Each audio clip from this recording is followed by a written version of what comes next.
Migrants are often targeted by crooks and traffickers. Some are sold to the sex trade. I see today the Conservatives are having a press conference on vulnerable migrants. Will the minister commit to providing real protection to the most vulnerable migrants and let them stay in Canada so they can go after those who exploit them? Honourable Prime Secretary. Mr. Speaker, every temporary foreign worker that comes to this country does so under Canadian labour law. It is upheld, it is enforced, and it is there to protect those who come here to work in this country. If the member has a specific example that she'd like to bring forward, I can tell you this minister and this ministry will act immediately on it to ensure that no labour law has been broken. This program is for our country. This program is for foreign workers. In fact, Mr. Speaker, some say it is the best foreign aid program we have in this country. The Honourable Member for Stormont and Mr. Speaker, yesterday the Liberal Bloc NDP coalition failed Canadians when it chose to stand in the way of rapid passage for our Conservative government Senate terms limits bill. Time and again, our government has reintroduced legislation to make Canada's Senate more democratic and accountable, only to be thwarted by the opposition. Can the Minister of State for Democratic Reform please tell this House, and in fact all Canadians, why Senate reform is so important to our government? The Honourable Minister of State for Democratic Reform. Thank you, Mr. Speaker, and I'd like to thank the member for an excellent question. The Prime Minister and our government remain committed to reforming the Senate to reflect the values that we as Canadians have in the 21st century. That is why this government has introduced legislation that would limit Senate terms from up to 45 years to one single term of 8 years. We believe that Canadians support this legislation overwhelmingly. We've also introduced legislation to encourage provinces to have elections. Unlike our opposition coalition over there, our government believes that all parliamentarians should be elected and accountable. The Honourable Member for Malpeque. Speaker, yesterday the Minister of Agriculture demonstrated his word is meaningless when it comes to the food safety issues. Originally committing to implement all the Weatherhill recommendations, the Minister has now admitted the government has never done the critical audit called for in the Weatherhill report. That report called for a third-party audit of CFIA inspection resources, which include an examination of how many plants each inspector should be responsible for. Why has the government not acted on this key recommendation? Is it because it could show government neglect on food safety? The Honourable Private Secretary, Minister of Agriculture. Thank you very much, Mr. Speaker. The fact of the matter is that an independent review, a thorough review, was done, and a frontline assessment in cooperation with the union, both of which confirm that our work to improve food safety is working. In addition to this, Mr. Speaker, we've invested $75 million. We're moving forward on these recommendations contained within the Weatherall report, and we're in the process of hiring an additional 170 new inspectors. Wow. The Honourable Member for Terrebonne-Blainville. Contrary to what the Minister has claimed, and after checking with those in charge of the 2011 festivities, Lévis will be receiving only $1 million from the Cultural Capitals Program, and Vancouver will be receiving $1.75 million. Lévis and Vancouver are in the same category, however, that is, cities over 125,000 residents. Can the Minister tell us if Lévis will get the same treatment as Vancouver and receive $1.75 million as well from the Cultural Capitals Program? Mr. Speaker, what a wonderful opportunity to stand up and congratulate the hard-working member from Lévis-Bellechasse, my colleague here, who is championing the Cultural Capitals Program for his home riding. You know, only 3 cities out of 11 that applied were honored with the title of Cultural Capital. Lévis-Bellechasse was one of them. An outstanding member of Parliament, a great city, well-deserved. We're honored to support them with this. Here, here.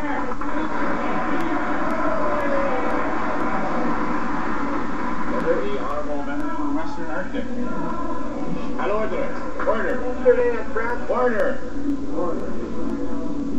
The Honourable Member for Western Arctic. Mr. Speaker, yesterday at Transport Committee, in response to my questions, the Privacy Commissioner said personal information about Canadians provided under Bill C-42 to American security agencies can be used for any purpose, immigration, law enforcement, or even sent to foreign countries. 2 days earlier, the Minister of Public Safety testified this could not happen, saying it would be unlawful, is my understanding of American law, to use it for any other purpose. Who should we believe? The Minister or the Privacy Commissioner? When will the Conservatives come clean on protecting Canadians' privacy? The Honourable Government House Leader. Thank you very much, Mr. Speaker. This is obviously an important piece of legislation. It's before committee. We have a lot of regard for the Privacy Commissioner. We'll continue to work with her on these issues. There is a small amount of information that's being requested by the Obama administration. We'll also continue to work with them. We've got to ensure that our aviation system is safe, that we can cooperate with our allies, and ensure that the Canadians' reasonable expectation of privacy is respected. The Honourable Member for Elgin, Middlesex, London. Mr. Speaker, when it comes to taxes, the choice is clear. The risky Liberal Bloc NDP coalition would impose higher taxes on Canadian families and job creators. Tax hikes would kill 400,000 Canadian jobs, according to experts. On the other hand, the Conservative government believes in lower taxes. We cut over 100 taxes since coming to office.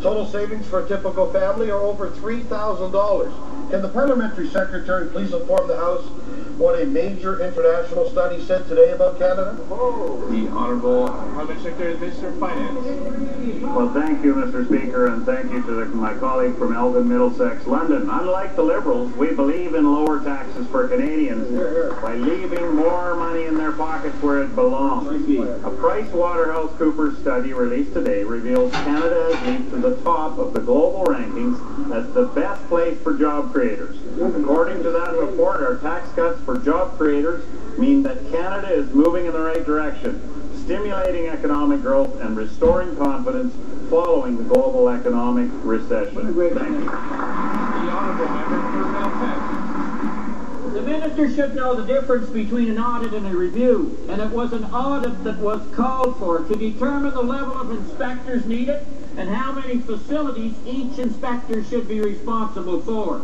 Canadians want confidence that inspectors are in place to do the job. This government has denied Canadians that right.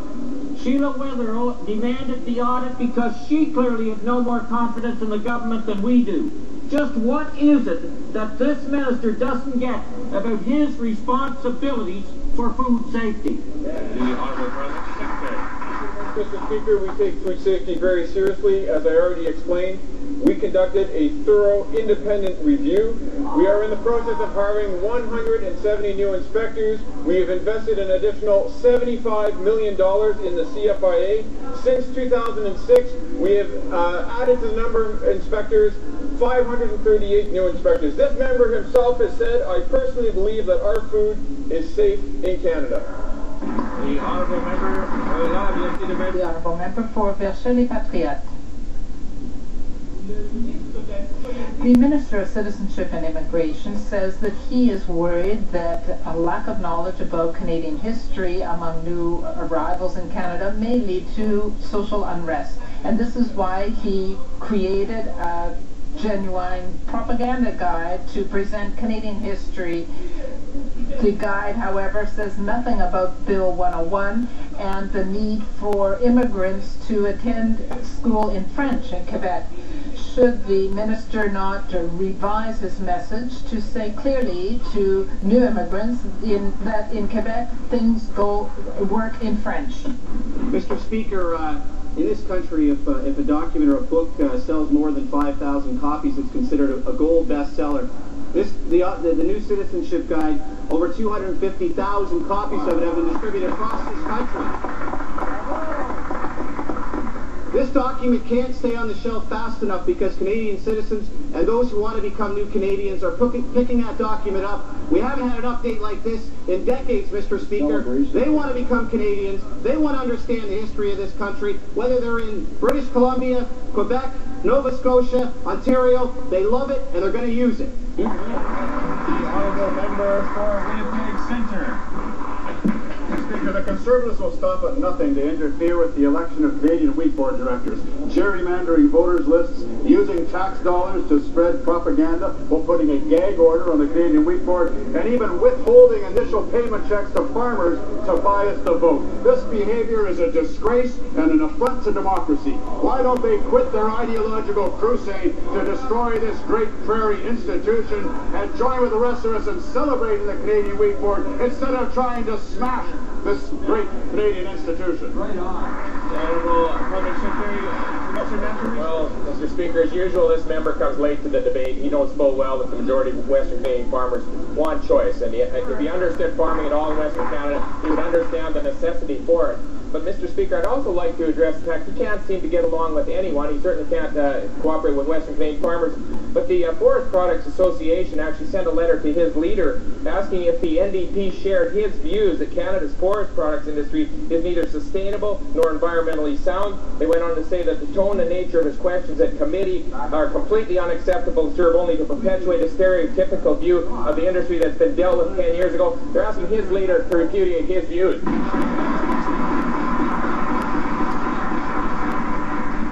Mr. Speaker, a recently released Ernst & Young document presented as part of the defense of U.S. Steel in federal court leads one to be concerned about how the shutting down of 2 of its Canadian mills affected pricing within the North American steel market.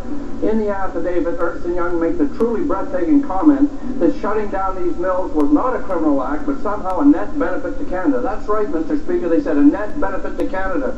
Try telling Hamilton steelworkers that. The potential impact of these actions on pricing within the steel market is not being addressed by the current lawsuit between the Government of Canada and U.S. Steel, and it needs to be. Not only these tactics, but as well, we also have the destruction of the defined benefit pension system caused by U.S. Steel and a number of other foreign-owned companies in Canada. The utter contempt for Canadians and indeed for common decency displayed by these tactics suggests it is high time to review the Investment Canada Act. We need to give the Investment Canada Act real teeth to ensure foreign companies never again will be allowed to operate in this manner in Canada.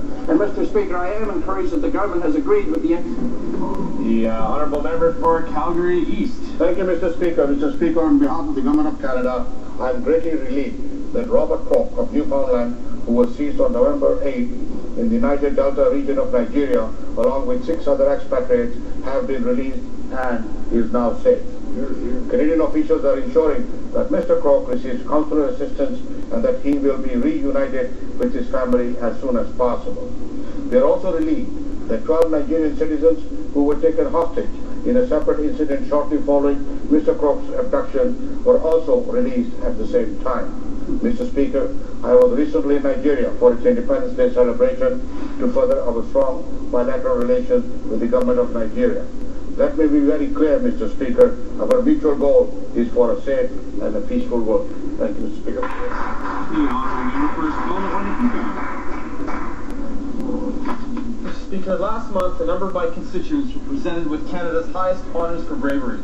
On August the 14th, 2008, Master Corporal David King and able seaman Jarrett McQueen rescued an unconscious man from his submerged vehicle that had plunged into the Pacific Ocean.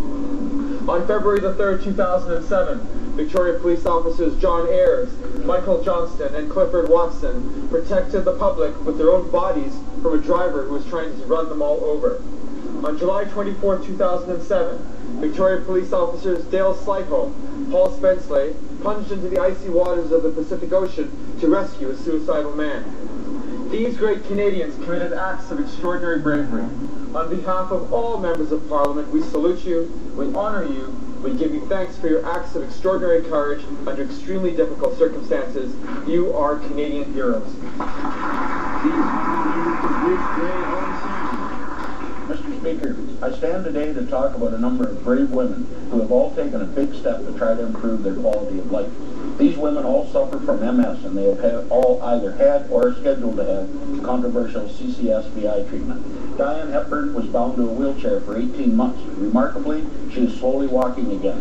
Joyce Ziegler and Deb Knott, very good friends who, due to MS, thought they would never again take a walk together. They are now planning that walk. Mandy Mazadouk has enjoyed many improvements since she had the procedure. Tammy Graver, Kathy Breckle, Paula Hare all have dates set to have the procedure done. We wish them great success. Mr. Speaker, this procedure cannot presently be done in Canada, but I know it will be someday once clinical trials are complete. We must all work together to see that this happens as quickly as possible. We all know that this is not a cure for MS, but it certainly has improved the quality of life for these women from my riding. We wish them continued improvements. Honourable Member for Gatineau. The Standing Committee on Transport studied Bill C-20, an act to amend the National Capital Act and set boundaries for and protect the Gatineau Park. Bill